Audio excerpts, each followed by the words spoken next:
자, 7번째 썰 한번 가보도록 하겠습니다. 영상 제목, 미디어에서 얘기하는 보편적인 기준은 굉장히 왜곡되어 있습니다. 라는 영상에 달린 댓글인데, 와, 이 영상에 댓글이 진짜 많네요. 좋은 댓글이 많습니다. 이 영상에 달린 댓글만 가지고 영상 몇 개 찍는지 모르겠네요. 그러니까 제가 좀 그런 생각이 들어요. 우리나라 사람들이 정말 우리나라 사람들 그 평균을 정확하게 알까? 근데, 우리나라 사람들의 어떤 평균을 알려면, 그, 중위소득 있죠, 중위소득. 통계청 사이트 들어가면 대한민국의 어떤 연령별 중위소득이 나와요. 네. 이것도 사실 완전히 정확한 건 아니에요. 이것보다 좀 더 낮게 봐야 된다고 생각을 하거든요. 왜냐하면 이 통계청에 나와 있는 것도 사실 뭐 국가에서 만든 거긴 하지만 좀 편향적인 것도 없지 않아 있습니다. 예. 일단 제가 여기 자료대로 말씀드리면 우리나라 사람들이 평균 소득이랑 중위 소득 헷갈리는데 평균은요. 못 사는 사람이든 돈 많은 사람이든 재벌 3세든 다 집어넣은 게 이제 평균 소득이고 중위 소득은 중간 라인에 있는 사람이 평균이에요. 중간 라인. 그래서 2020년 기준 대한민국 남자 나이 30세에서 34세 이 사이의 중위 소득이 세전 290입니다. 290. 그렇게 많이 안 높아요. 평균이 이 정도 돈을 버는 거예요. 그 여자들의 중위 소득은 어떠냐? 여자분들의 30세에서 34세의 중위소득은 262만 원이에요. 세전 262. 그럼 세금 떼면 230. 그렇게 많이 안 높죠. 그러니까 우리가 얘기하는 평범함이라고 하면 이 중간 라인을 기준으로 얘기를 해야 돼. 근데 사람들은 이 중간 라인을 기준으로 얘기하는 게 아니라 자꾸 언론에서 얘기하는 말도 안 되는 기준을 가지고 얘기를 해요. 그 전에 얘기했던 9평84. 언제부터 전 국민들이 전용면적 84제곱미터 아파트를 살았다고 자꾸 그렇게 프레임이 씌우는 건지 모르겠는데 제가 봤을 때 그런 것 같아. 이게 9평84 자꾸 이제 언론에서 이제 세뇌시키는 이유는 지금 아파트 미분양된 거 많잖아요. 예. 지금 미분양된 것 중에 84로 지은 것도 많단 말이에요. 지금 나와 도는 집 많거든. 지금 지어지는 집도 많단 말이야. 내가 봤을 때 그 어떤 느낌 드냐면 약간 건설사하고 이게 뭐 암묵적으로 뭐 커넥션이 있지 않을까 하는 생각이 드네요. 생각해보니까. 이게 그런데 지금 생각해보니까 지금 미분양 많으니까 제발 좀 사달라고 조르는 것 같아. 그걸 말 돌려서 얘기하는 것 같아요. 그러니까 9평84란 말도 원래부터 나온 말이 아니거든요. 이게 영끌 단어가 이제 우리가 알면서 이 9평84란 말도 나왔어. 그 전까지 쓰지도 않았습니다. 시기를 봤을 때 좀 맞아 떨어지네요. 아무튼 지금 미디어에서 얘기하는 게 뭐 평균, 보편 이런 거 다 틀렸어 사실. 애시당초 맞지 않습니다. 근데 많은 사람들이 안타깝게도 그 미디어에서 하는 얘기를 가지고 정답인 것 마냥 그 기준에 도달하지 못하면 나는 못 사는 거고 난 평균에 도달하지 못한 사람이다. 이렇게 알고 있는 분들이 있더라고요. 절대 아닙니다. 미디어에서 얘기하는 평균의 수치하고 우리가 현실적으로 얘기하는 그 평균의 수치는 굉장히 차이가 큽니다. 그렇게 많이 높지 않습니다. 자, 아무튼 이 얘기는 여기까지 하고 댓글 내용이 참 뭐라고 해야 되지?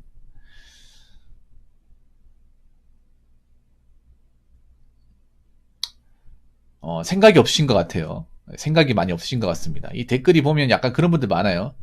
자기가 뭔 말하는지 모르는 분들. 적어놓고 무슨 말 했는지 모르는 분도 있습니다. 제가 댓글 컨텐츠 하는 이유는 그런 거예요.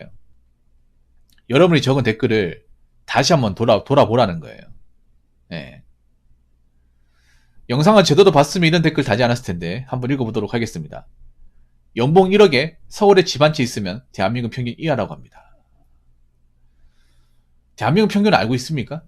이 댓글 적으신 분은 대한민국 평균을 알고 있어요? 그리고 사람들 잘 말하고 있는 게 서울 분들이 좀 죄송한데 약간은 무식하다 생각이 드는 게 뭐냐 하면 서울이 대한민국 평균에 생각하는데 그 굉장히 바보 같은 겁니다. 진짜 바보 같은 겁니다. 서울이 가장 많은 인구가 있는 건 맞지만 서울이 평균이 아닙니다. 서울만 대한민국 사람이고 다른 뭐 도시는 대한민국 사람 아닙니까? 서울의 평균을 가지고 지방으로 가면 중상위층 갑니다. 상위층도 갈 수 있고. 그런 말 있잖아. 뭐 서울에서 평균이면 뭐 서울에서 이 정도 기준하면 다 맞아야 된다. 그 말도 안 되는 소리죠. 서울이 뭐 수도 도시고 대한민국에서 가장 뭐 인구도 많고 집값도 비싸고 하는 거 인정하는데 그 기준이 다른 나라나 이제 도시까지 인정되는 건 아니죠. 자, 연봉 1억에 서울 집 한 채 있으면 대한민국 평균이야. 여러분, 연봉 1억이 얼마나 될 것 같습니까? 대한민국에서 연봉 1억?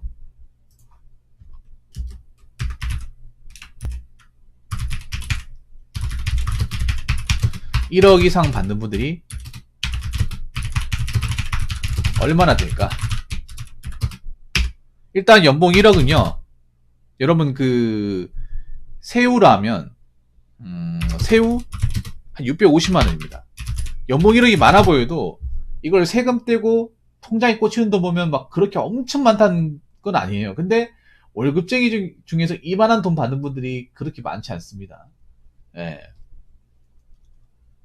서울이라고 해서 다르지 않습니다. 뭐 서울은 뭐 무조건 돈 많이 벌 것 같나요? 아닙니다. 서울에서 직장 다니는 사람 중에 월 세후 650만 원 이상 받는 사람이 얼마나 있을까요? 네.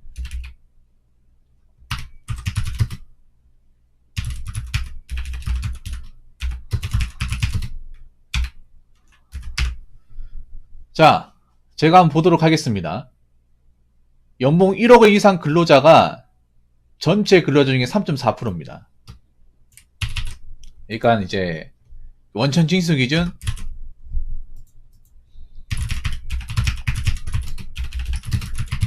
억대 연봉자가 3.4%예요. 근데 이게 높게 부는 겁니다. 3.4도 올레버는 더 작아야 돼. 왠지 아십니까? 이 직장 기준이에요. 직장 기준. 여러분, 우리나라 통계는 좀 함정이 많이 있습니다. 제가 전에 설명을 드렸나 모르겠는데, 우리나라 이 억대 연봉이라는 건요, 말 그대로 직장을 다니는 사람이 억대 연봉이라는 거지, 여기에 포함되어 있지 않은 사람도 많아요. 이게 생각보다 이게 3.4라고 했는데, 이거는 이제 4대 보험을 내는 월급쟁이 중에서 다 했을 때 3.4라는 거예요. 그러면 어떤 사람이 빠지냐면 자영업자 빠지고요. 그리고 저소득자 빠지고, 기초생활수급 빠지고, 차상위 빠지고, 영세민 빠지고요.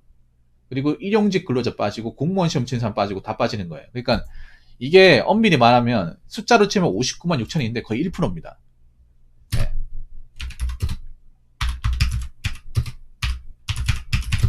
전체 인구 기준으로 보면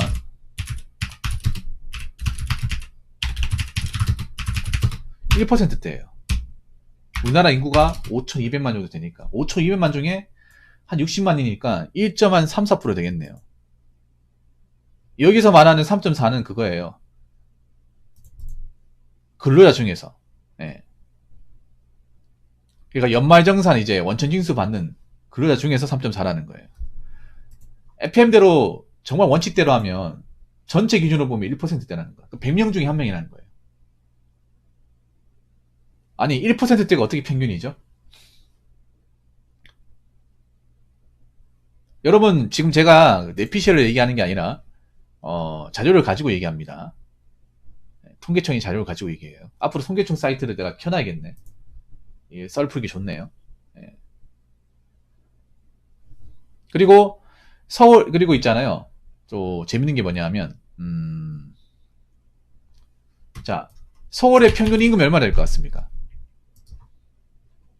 여러분, 서울의 그 노동자의 평균 임금이 얼마나 될까?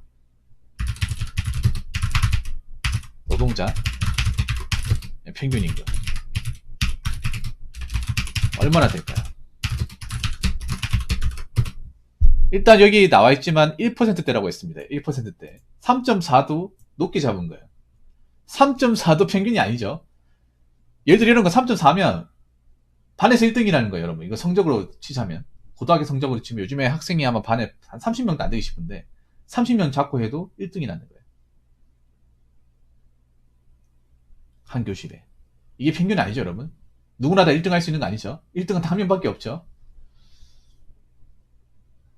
서울 노동자의 평균 임금은 여기 통계청에 나와 있는 걸로 얘기할게요. 국세청에 나와 있는 걸로. 국세청 기준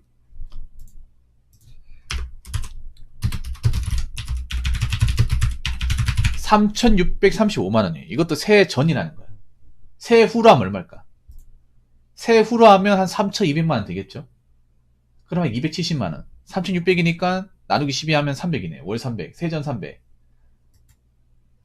그러면 그렇게까지 많이 높지 않다는 거예요.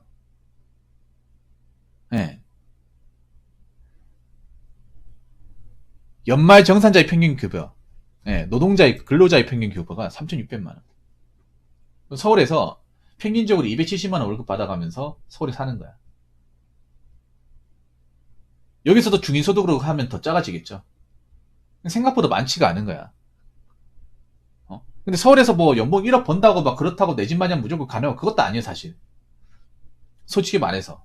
그러니까 서울에서도 연봉 1억을 버는 게 엄청나게 대단한 거예요. 이걸 보여주려고 얘기하는 거예요. 뭐 서울에서 연봉 1억 번다고 막 떵떵거리 사고 그건 아니지만 그래도 이 정도 버는 사람도 드물다는 거예요. 현실적으로. 안 그래요?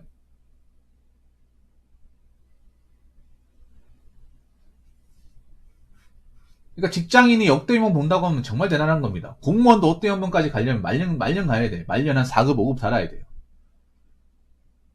말봉 다 채워가지고. 공무원도 9급, 19로 시작해가지고 1억까지 못 갑니다. 8천까지 갈 수 있겠지. 근데 공무원은 또 이게 일반 봉급쟁이 1억 받는 거하고 공무원 봉급 1억 받는 거 다른 게 공무원 소극기여금이라고 해서 연금을 더 많이 떼요. 그래서 이거는 650만이라는 거는 일반 사기업 얘기한 거고 공무원 한 620까지 떨어집니다. 610에서 20 월. 왜냐하면 공무원들은 연금을 떼가잖아요. 연금을 떼가니까 그 소극기여금이 장난 아니거든요. 이게.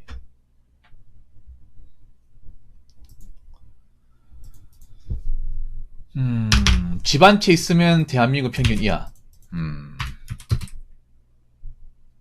서울에 집 한 채 있으면 평균 이하다. 이분은 평균을 모르네요. 많이 모르시네. 그럼 서울의 평균 집값은 얼마나 될까? 한번 검색해 볼게요. 네. 서울의 평균 집값은요,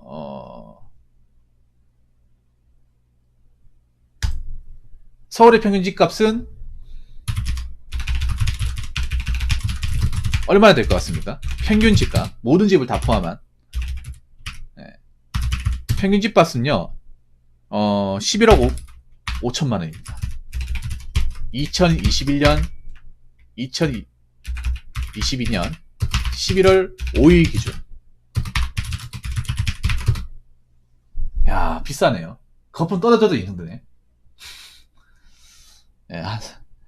야, 서울에서 집 마련이 빡시긴 빡시다. 얼마나 벌어야 되는가 도대체.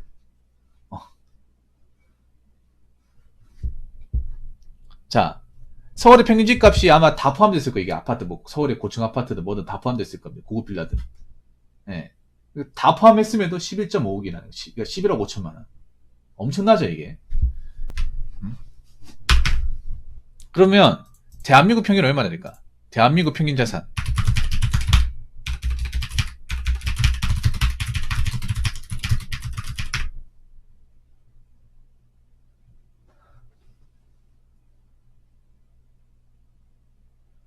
자, 대한민국 평균 자산은요. 여기 나와 있네요.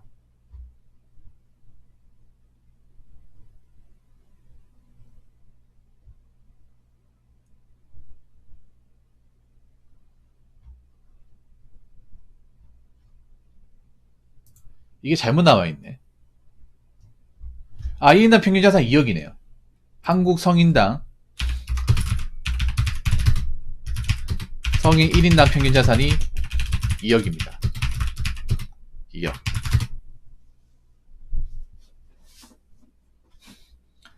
여러분 11억 5천만 원과 2억이 같습니까? 그리고 연봉 650만 원이 어떻게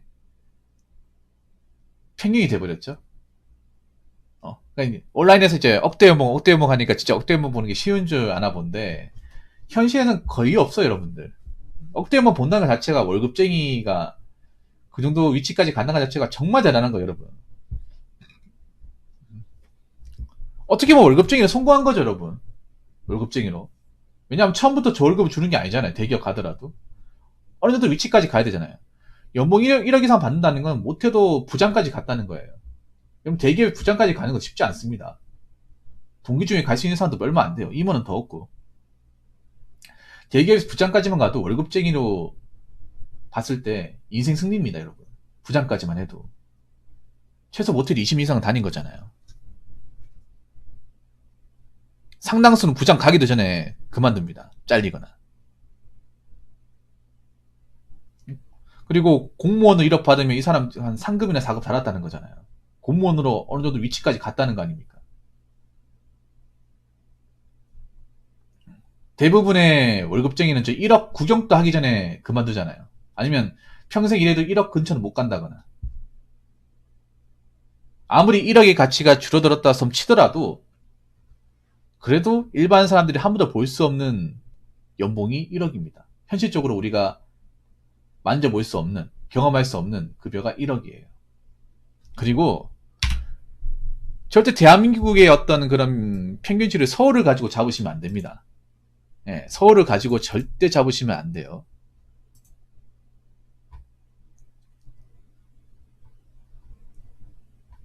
자, 여기 나와 있는 수치는요, 전부 다 통계청, 국세청, 예, 우리나라 국내 조사 사이트에서 이제 나온 겁니다. 제 내피셜 아닙니다. 내피셜 아니에요. 그래서 우리나라가 얼마나 평균이나 수치를 올려치기 하는지, 얼마나 거품이 심한지를 보여드리려고 이 썰을 했습니다. 예.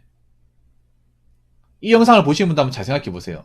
우리가 너무 이 억대 연봉 하니까 개나 소나 억대 연봉 받는 줄 알고 착각하는 분들이 분명히 계실 것 같은데 별로 없다는 거. 그리고 서울의 평균 집값보다 대한민국 평균 자산을 봤을 때 갭 차이가 엄청나게 많이 벌어진다는 거. 그리고 하나 더 말씀드리면 서울 산다고 다 이렇게 돈 많이 버는 게 아니라는 거. 꼭 아셨으면 좋겠습니다. 자, 이상으로 7번째 썰 마치도록 하겠습니다.